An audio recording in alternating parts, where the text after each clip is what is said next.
Okay guys, so it's Sunday and it's been a nice day so far. It's after lunch. I think it's probably close to 3, I guess. I had gotten a bunch of questions about the sawmill, and even though I've answered these before on other videos, I know it's a pain to go back and look up videos, especially when you don't have them organized. Mine should have been organized better. So I'm gonna take the time to just go over the sawmill a little bit better than I normally do, and maybe it'll help people to, understand the difference between what I have here and what you may have yourself or what you might buy. But anyway, I guess the best way to start this would be to tell you that the sawmill frame comes in sections. So let me just go down here and show you what a section looks like. So a section is wherever you see a break right at the end of the tape there, wherever you see a break in the frame. Let me just fix this thing. So right here you can see the crack in the frame here. So if you look at that one section, from that section back that way, you can see you got 3 bunk rails on there. There's 2 back stops on that, and then you have 4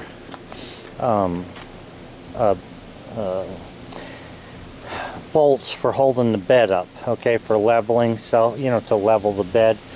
And I've heard a lot of guys talk, and look, you can do whatever you want. I don't care really what you do, but if you're going to set up a tool like this, you really ought to set it up dead level, because if it's level, then you can use it to measure lumber and different things, and it's just better that way. So that's my opinion. You can do what you want.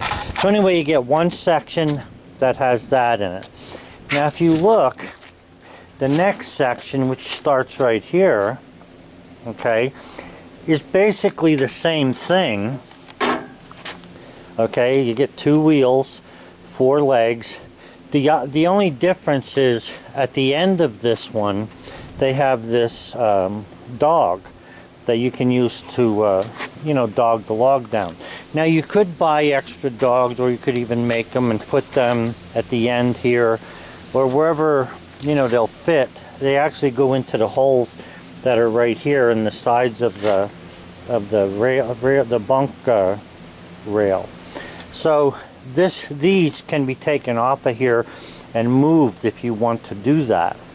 But the basic frame that you have, there's 3 sections like that, okay? So there's 1, there's 2, which ends right here, and then there's the 3rd section, and they're all the same. None of them are any different, okay?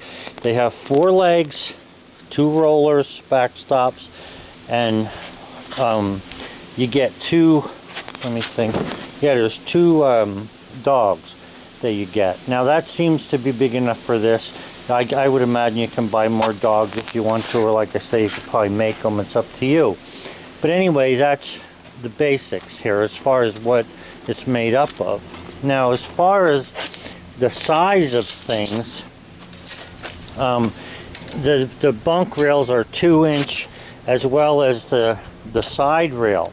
Now the difference with the side rail here is the side rail is 6 inches by 2 inches. The bunk rails are 5 inches by 2 inches, okay? So the bunk rail is made in such a way that it sits 1 inch up. Let me see if that is 1 inch. Yeah, it's exactly 1 inch up from the side frame, okay? So that's how they put that together, and then they weld a little block in here to stop the wood from moving. Once you square up a cant, you can rest it in here, and it'll stop it from moving across the top of the frame, and you don't need to use the backstop when you're using those little pieces right here that they have welded in. So then on this machine, this is a hand crank LT15, you have the rope which goes through a pulley and stuff and helps you to move the head back and forth, and then you have this guide that guides the roller itself, the sawmill roller. Let me just I'll show you the, let's see, if you look at the rollers for the backstop, let's go back here to this. Now this is this is one whole piece here. You get 2 backstops on the frame, but you only get 1 roller, so I had to put these plastic ones on here. I actually don't care, the plastic works just as good as the metal in my opinion for this. However, you get 1 metal one, you don't get the plastic ones. So then the way that these work, these backstops, is they're mounted on a bolt there so they can move up and down, and then there's also a bolt right here so that you can adjust this thing on a 90 to the bunk rail. All right, that'll keep you having nice square lumber. Now you have to occasionally check them because you're constantly pushing pressure against this, and if you you know, if the bolt should move in there or turn, or if it's wearing down because you're moving it back and forth a little bit, you may want to adjust that. It's not a big deal, it doesn't take much. I would say it would take quite a bit to wear the head of the bolt down before you have to worry about it, but I do check them every now and then because sometimes the bottom bolt here that goes through might get loose, and if it does, it'll still throw you off as far as being on a 90. So the basics here with this is to have the backstop on a 90 to the bunk rail, okay? And like I say, you only get 1 set of rollers even though you get 2 backstops. Not sure why, doesn't matter why, they're not that hard to make, and I can make these fairly cheap and send them to anybody. Okay, and then you have the legs, which is, looks like a 3/4, 7/8. Let me just check. I can't see it right here and hold the tape. Let's see here.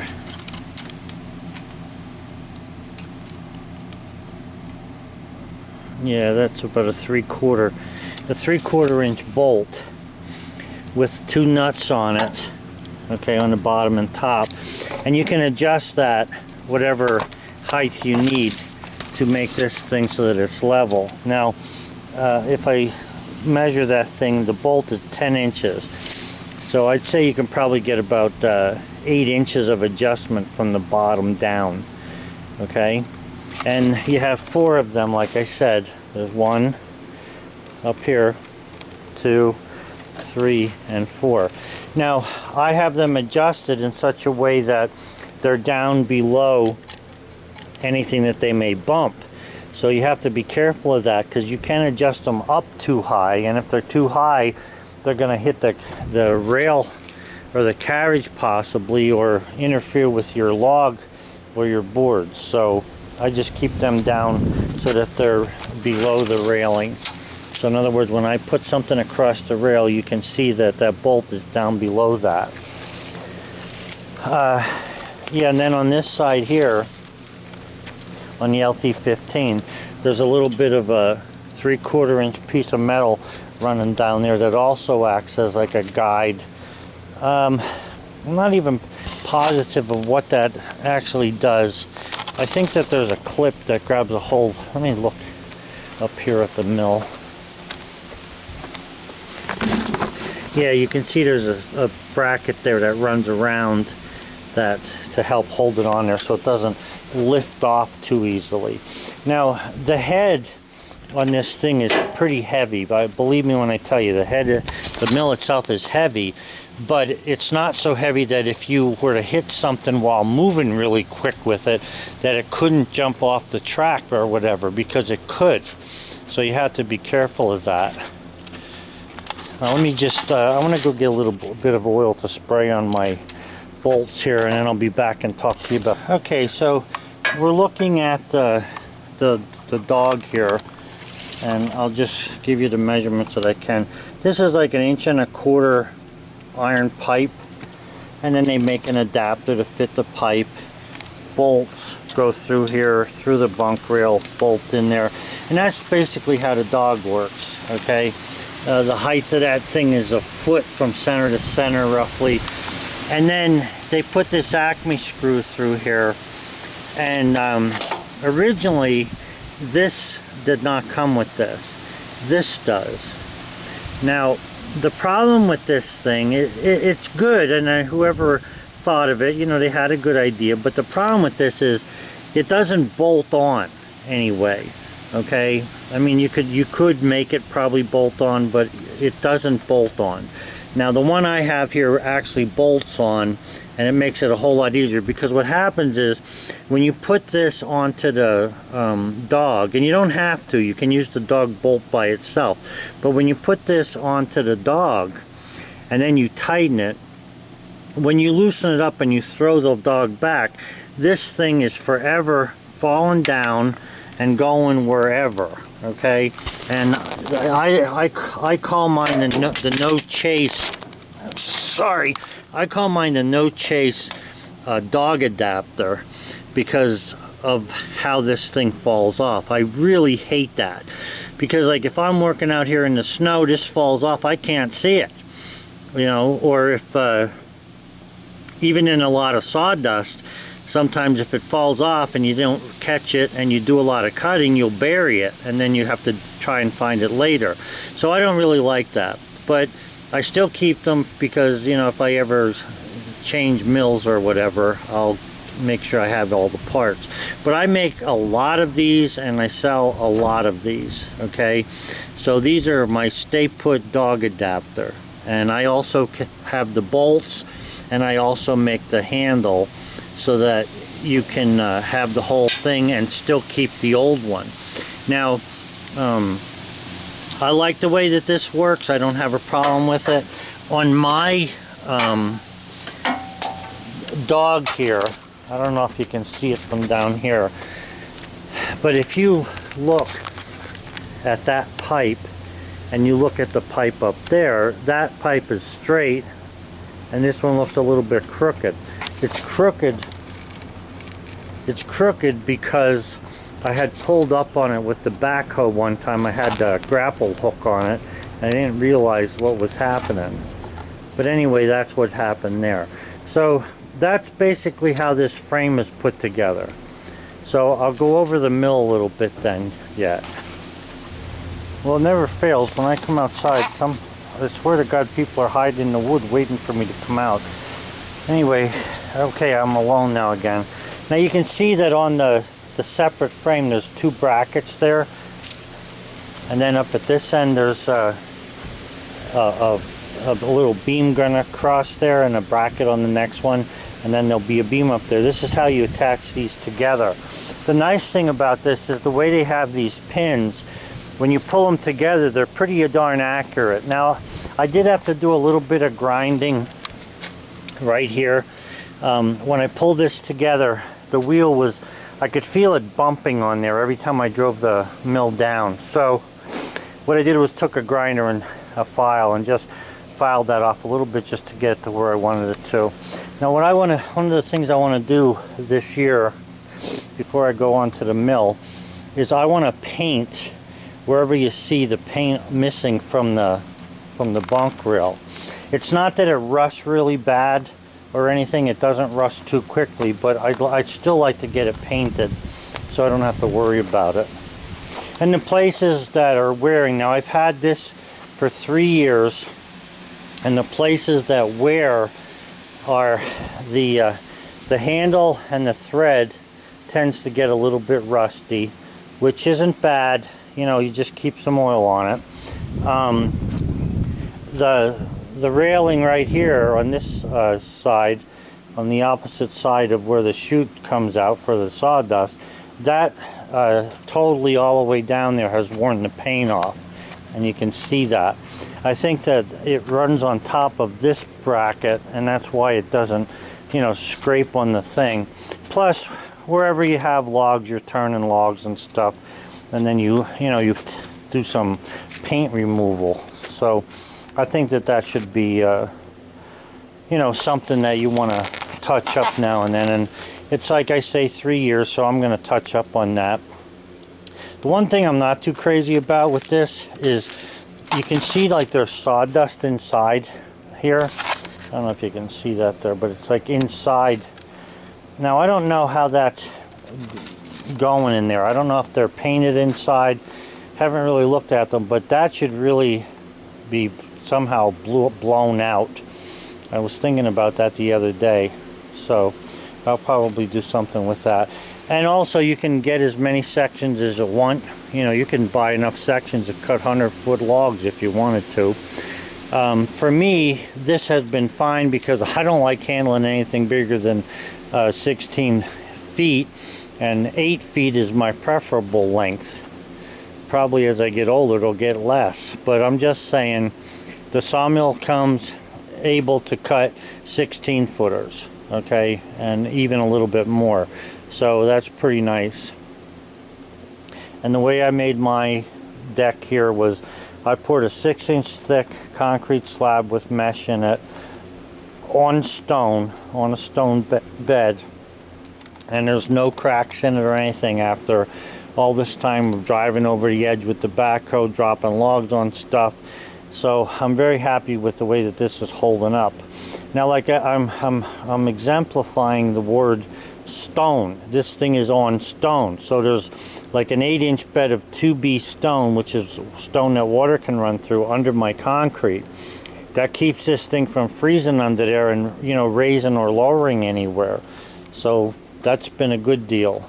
You can see there's sawdust here I got to clean up, but anyway, let me bring the mill out and then I'll show you some stuff on that yet. And I know, guys, I've showed you all kind of things with the mill, but I keep getting questions, and I just want to answer some of the questions for the people. So hang on there a second now. Okay, so this is the mill head, the part that does the cutting, and I'll just show you. The rest of this is the same as the rest of the frame. The only difference there is this. That's my toe board that I made. I can crank that up or down to pick logs up and down, which works really good, and I'm happy with it. Alright, so at the moment you can see this thing's peeing here, and what I'm doing is I'm just draining out the water tank because we're supposed to get freezing temperatures over the next couple days. So I'm just draining that out. The way that this is made now, all the LT15s are not all the same, you know, because of time goes by and things change. But on this one, just the basics. This is the gas tank with the nozzle to fill it, and I'll show that to you actually. And it's pretty nice. I mean, this is a good solid piece here. Yeah, this moves, and so does the frame a little bit as you know, if you push it. But this is actually very solid. You can take a 5-gallon gas can, you know, open this up. Because of the rope there, I just put that in the back. Put the head of the spout can in there, and you can dump almost 5 gallons of gas in this thing. I'm not exactly certain of what it takes. It's less than 5 gallons, but either way, it's still, you know, that's how that works. And then these are a return line for the gas and one for the gas. When there's a shut off here, if you want to shut the gas off, you can. I usually leave it turned on. It doesn't bother me, and it doesn't seem to lose any gas at this point, so that's fine. So that's the gas tank there. Let me back up a little bit. So then you can see we have the water tank up there. That's kind of a nuisance because it's pretty high, and but I don't usually use a lot of water. I'll use water if I'm in the middle of summer and I'm beating down on some really, or cutting, you know, some really sappy pine wood. Otherwise, I don't use a lot of water. Now, if the boards are real wide, something wider than 12 inches, maybe 16 inches, 18, 20 inches wide, then I might use a little bit of water to help get the blade through the cut. But normally I don't use anything. I only filled that once this year, and it's, you know, still got some water in it. So anyway, the gas tank, the water bottle, and there's two rubber things on here. Just undo them. I usually unscrew this thing right here, okay, then take the head off, go over and fill it with water. Or I was getting water out of this container I have here and just pumping it into the container up here, which works pretty good. But like I say, I don't really use water that much or anything, so it's not a big deal. But I do, in order to get some you know, oiling or something to help the blade go better, I do put WD-40 on the blade. I usually do that right before I'm ready to use it, because what it does is it helps clean off the rollers for the guide. It's not so much that the blade needs it, it's that these rollers, you don't want these rollers to be built up with sawdust, okay? Now this blade looks a little rusted. It's actually the water itself is rusting. It's not really the blade. And it's because I haven't used it in about a week or two.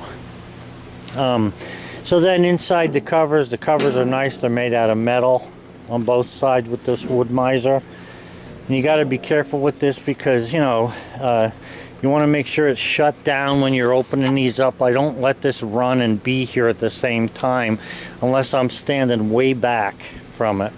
Let me get a tape measure and I'll tell you some of them measurements here. So these wheels, it's a wheel that actually fits, yeah, these metal wheels fit the a rubber, like a fan belt on there, fairly tight. They're not real tight, but the wheel's 19 inches in diameter, and it does a good job holding that blade on there. I have not really had any problems.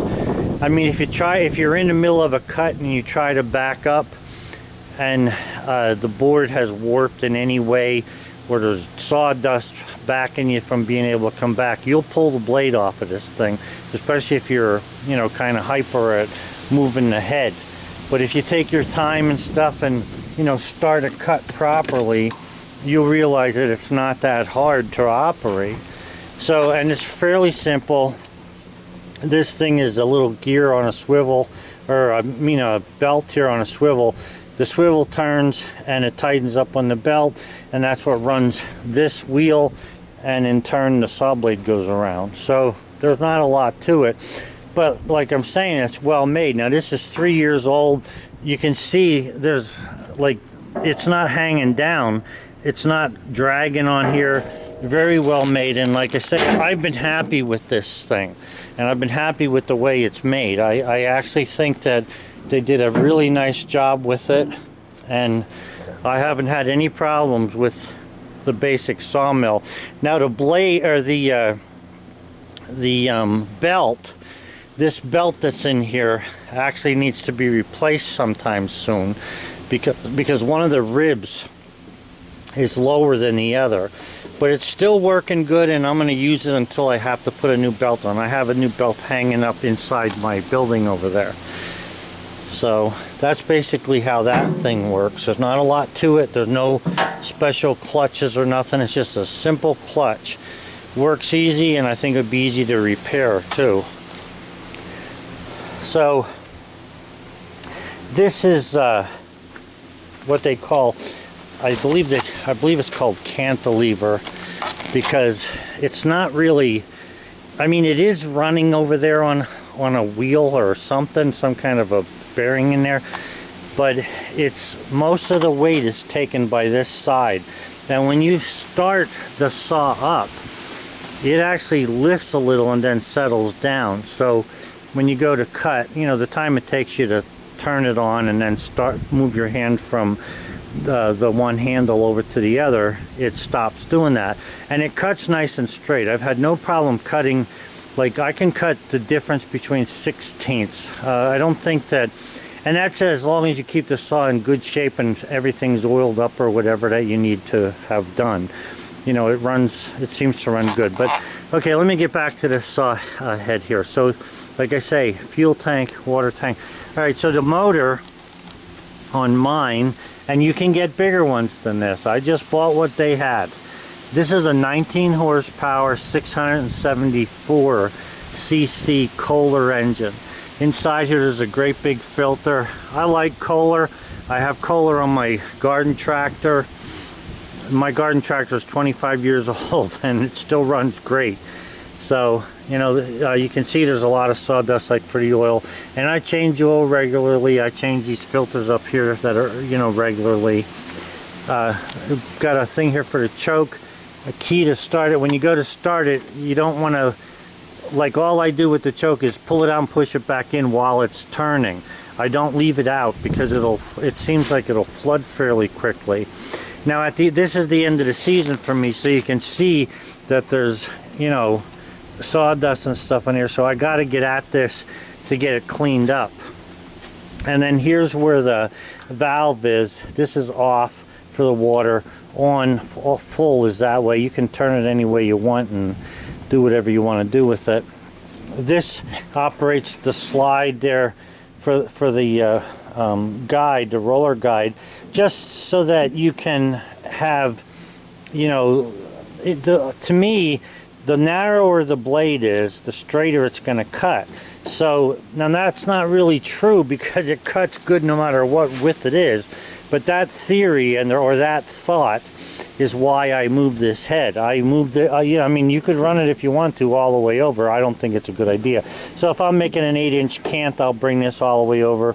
I think this thing is like at 8 or 12 inches. Let me check that once for you. Yeah. Okay, so basically you got 11.5 inches once that arm is totally this way. So it's roughly a foot. Alright, so this, like I say, this operates that. And when I do the squirting of the oil on the blade, what I'll do is I'll also squirt this, what looks like a hydraulic piece there. It's not hydraulic, but it looks like it. I'll spray that. Makes this a lot easier going back and forth. Okay? The hose coming down from this, I don't know if I mentioned it, that's all plastic. The valve's plastic, the hose is a clear rubber. We have iron in our water, so kind of changes the color of everything. But anyway, that's how that goes. And then this is the rod that goes through and adjusts that pulley. Now there's an off-center thing there that when you throw this arm over like I have it right now, it not only gives more throttle to the engine. Okay, this cable's for throttle. It throttles up the engine, and it also locks the, not locks, but tightens up on the belt on the opposite side. Okay, and then what we have here is this handle, and if you can see that it'll easily turn around when you're backing up and you're pulling on this. If you don't have this disengaged, like mine always disengages, but if you didn't and it whacks you in the arm, that would hurt like heck. So, you know, they have this pretty neat thing here where you let it go and it disengages from this pin. You can see how that works there by squeezing this. Okay, it disengages from the pin and then you can pull this and it doesn't do anything. But if you had this engaged and you pull that, then the whole handle's spinning around. And they have this pulley, there's like corners on it. It's not a round pulley, it's more like a hexagon. And the rope goes from one end of the machine through the pulley system and then back up to the other end of the machine. And like I say, I've had this on here for 3 years, and to me, there's no sign of wear on this rope at all. I don't even have an extra one. I should probably buy an extra one and have it handy here, but it doesn't seem to show any wear. Now what I do get every now and then is some sawdust on these pulleys down in here, and I try to clean them off whenever I can. So this way you don't have, you know, a lot of problems there. As long as it's shiny, you should be in good shape with that. Sometimes if there's sawdust on there, when you go to crank this, you'll feel it as if it's oh, sorry about that.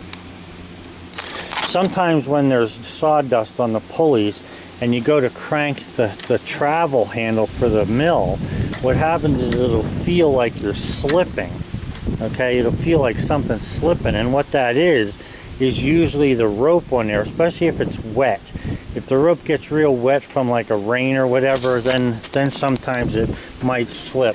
But it's not a big deal. It's not enough to bother you. I mean, it doesn't bother me at all, except every now and then after a rain I might feel this little bit of slipping.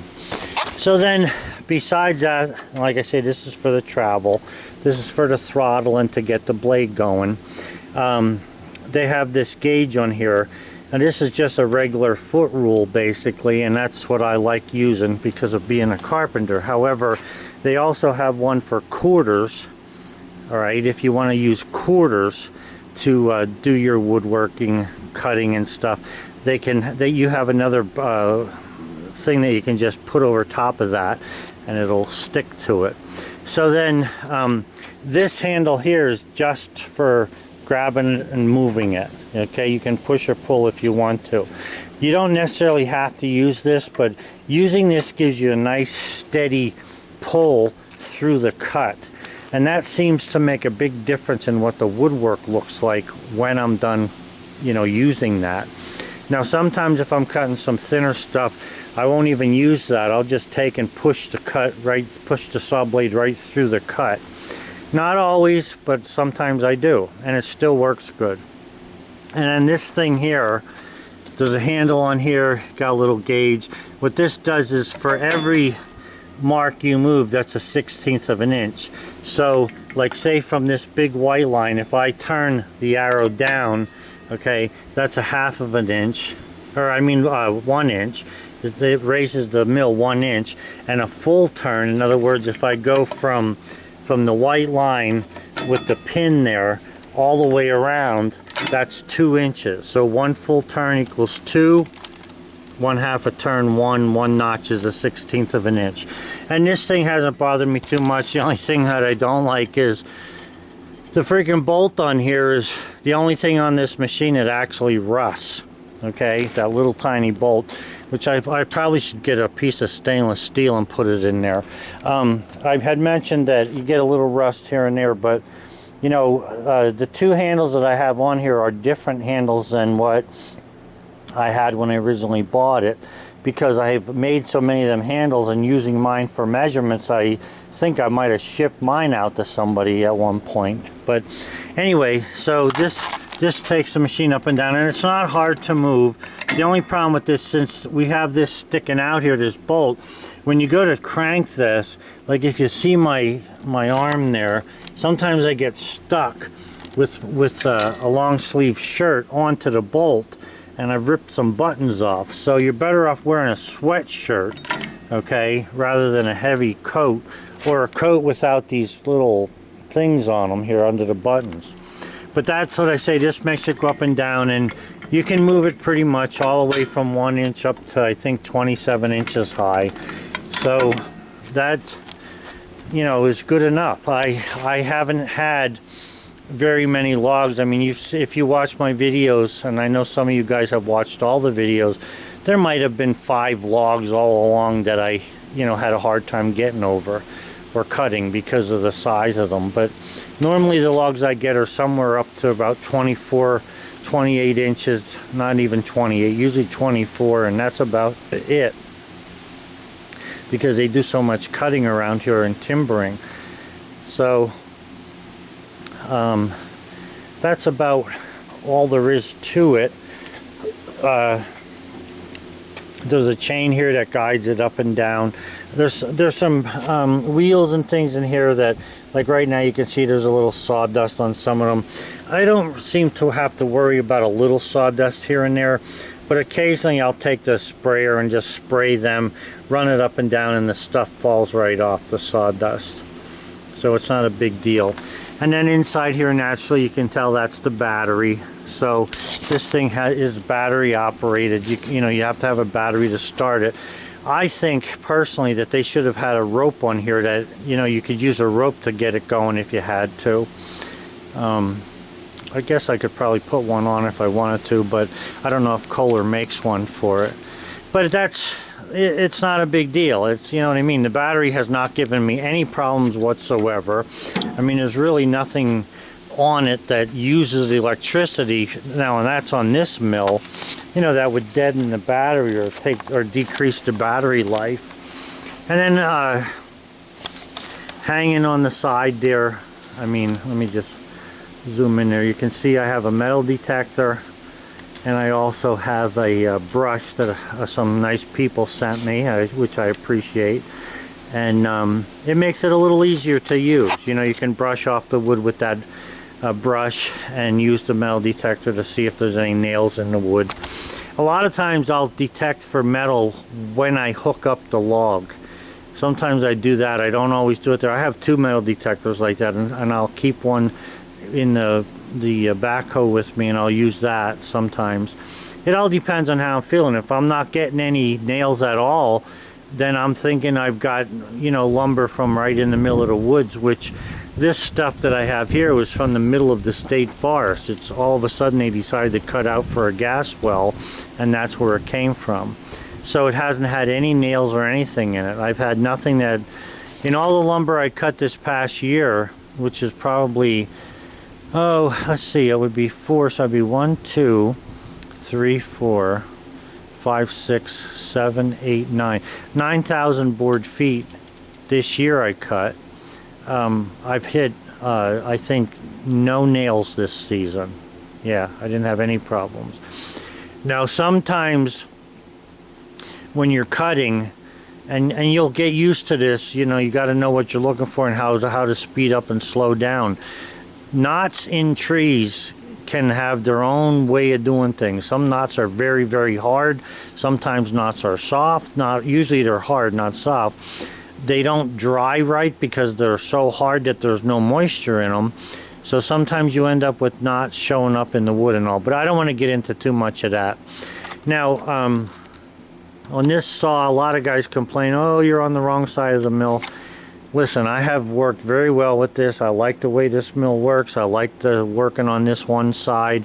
I don't have a problem with some sawdust down here, obviously, because I just shovel it out of my way. I've had guys say, put a 5-gallon bucket over there. Let me tell you something. A 5-gallon bucket to me would be a real pain.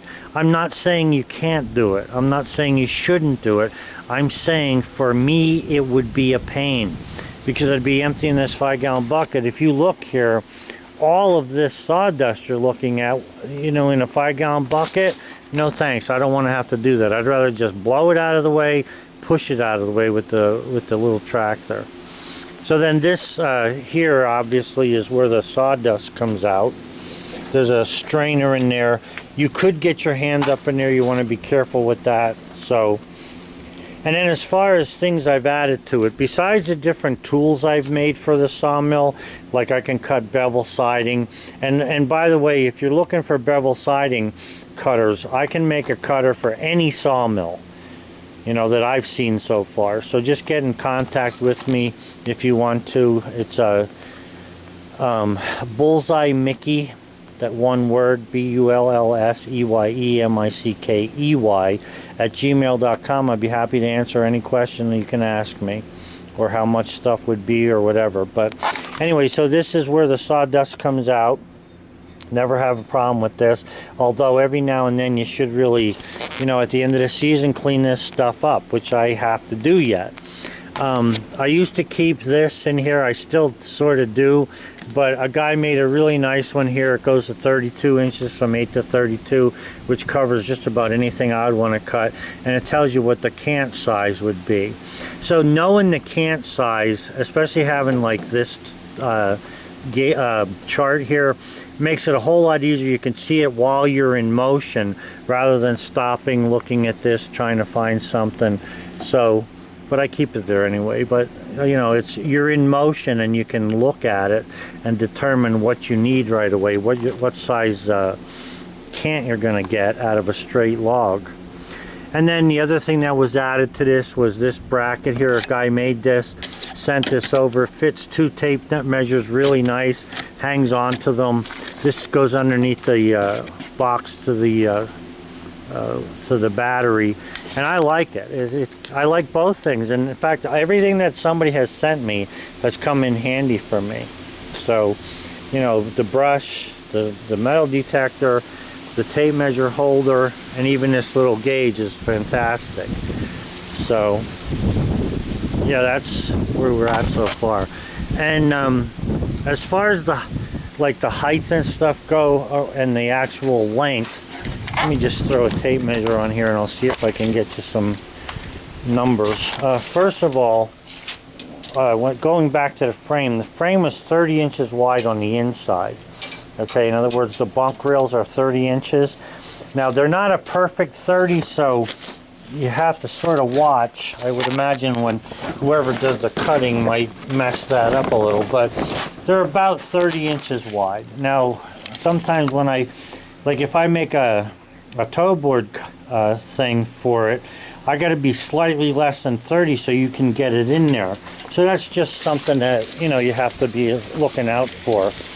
All right, so the length of this whole thing is 20 foot 3 inches. And the frame here, I'm just going to get a rough measurement here,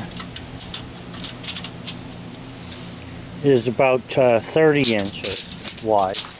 So that's why you can't cut a 20 footer on here. You can cut, I think, 17 foot. I believe it's 3 inches. But I normally don't go that far. If I'm cutting lengths, because I was in the business, I owned a lumber yard, I like to go with regular lengths of lumber, except I go 3 inches more. It helps me with different areas of the wood as I go through the process, that I got that 3 inches I can cut off if I have to. So anyway, that's pretty much where we stand with this, and what the what the things are like and how it works.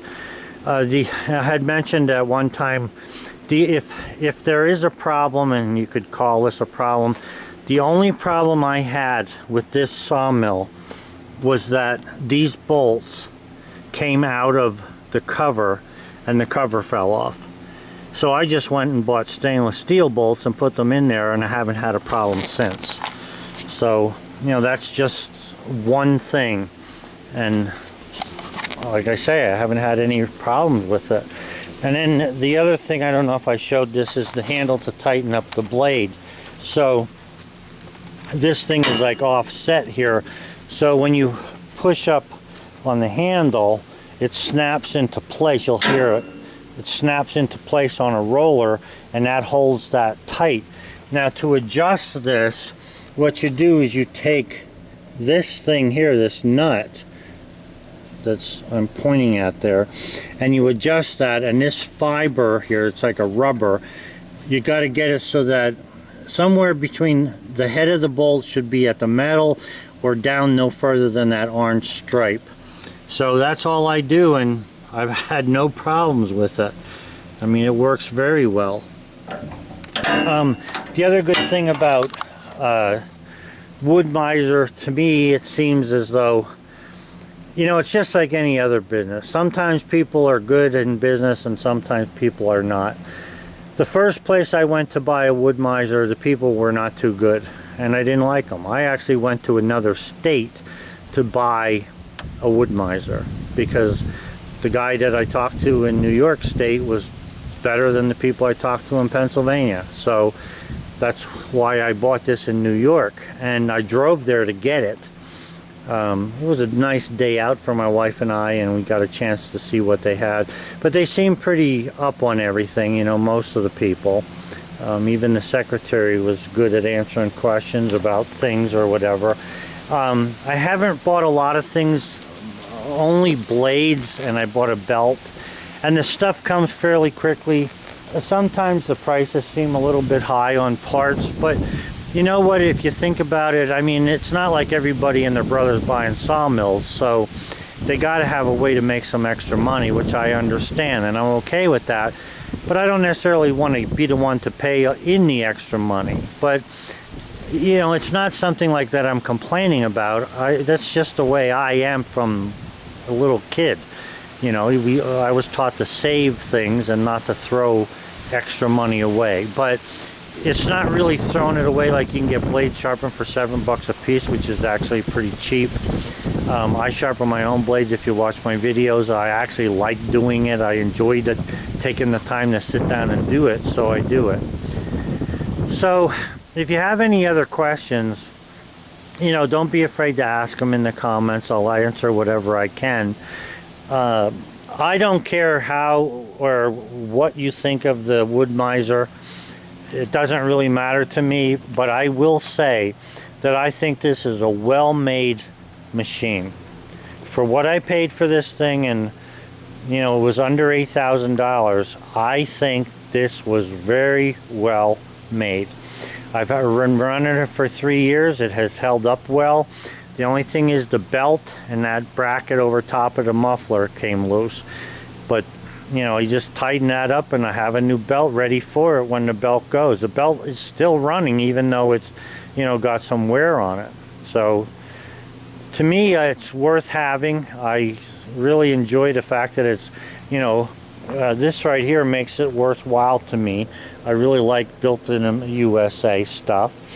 There are some things naturally that are not. For instance, you know, some of the Kohler motors I think are made in India and things, but I'm not positive of that. Don't take that as a downer. I'm just saying, there's, you know, sometimes it's hard to get things today and made in the US.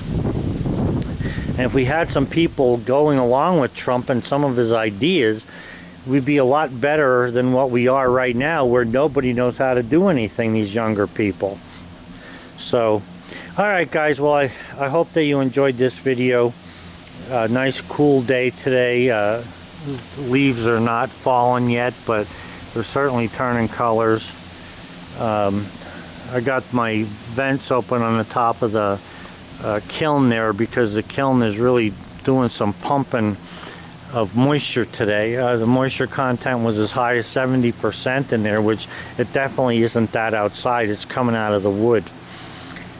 The other thing I'll mention as I'm going is you can get all the instructions you need to make these from Virginia Tech. If you go, you know, look through the internet on stuff. If you can't find it, I can send you some information, or even the PDF file I can send you for it. But like the fact that my front here opens completely up and the way I open mine is different. I didn't want to have to cut trees down behind me here because I got a good 150-foot buffer there, and I don't want people coming over here, you know, driving me crazy, you know, walking through the woods. So that's the only reason I did not make a door in the back. I put them in the front, put it in the front, and it seems to work good for me. It's a little bit of a nuisance here and there picking the doors up, but yeah, it's not that bad. So I'm okay with that. So anyway, all right guys, have a good one. Thanks for watching. Bye.